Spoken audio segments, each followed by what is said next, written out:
There's another point that you hear sometimes as well, and that is the scientific community is biased against intelligent design, and we don't treat new ideas. We suppress them. We keep them out. So it's only fair to put intelligent design in the classroom. What this argument overlooks is the fact that science deals with novel scientific ideas all the time. It's the lock, it's sort of the stock, lock, and barrel of science. It's the sort of thing that we love to have. So what happens with a new idea, with a novel scientific claim? Well, the people who back it go out and they do research. They subject that research to peer review. And peer review means you write, you come to meetings, you argue, you debate, you accept criticism, you do counter experiments. In short, you try to establish that your idea has the evidence behind it and that it's useful. And eventually, if you really have the evidence behind you, you'll win a scientific consensus. And then quite automatically, these new ideas get into classroom and textbook. Just as an example, 6 years ago, the notion of a process called RNA interference as being responsible for genetic regulation was unheard of. Then all of a sudden the evidence behind it began to mount, and it is now clear that small interfering RNA molecules play a major role in development, differentiation, and gene expression. Textbook writers everywhere, and I'm one of them, are now putting this material into the textbooks.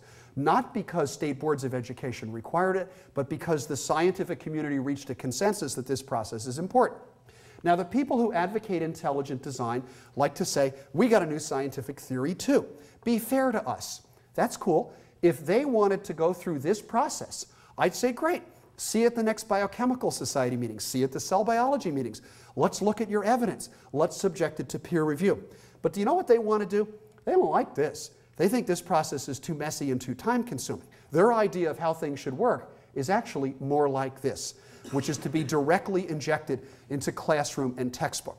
And wherever they have gotten the attention of boards of education or legislatures, they have consistently acted to short-circuit the very process of science.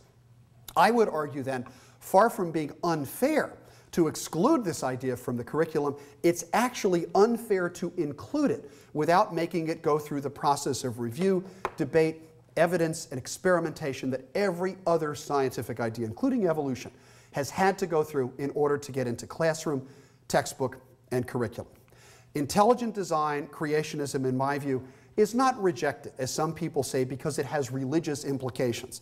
I think a lot of ideas have religious implications, and they still find their way into science. The reason these ideas are rejected is far simpler, and the headlines from these scientific papers tell you exactly what that reason is. And that is that these ideas have been rejected by the scientific and the science education community for a far simpler reason. And that reason is because the evidence shows it's wrong. Thank you. Thanks for your attention.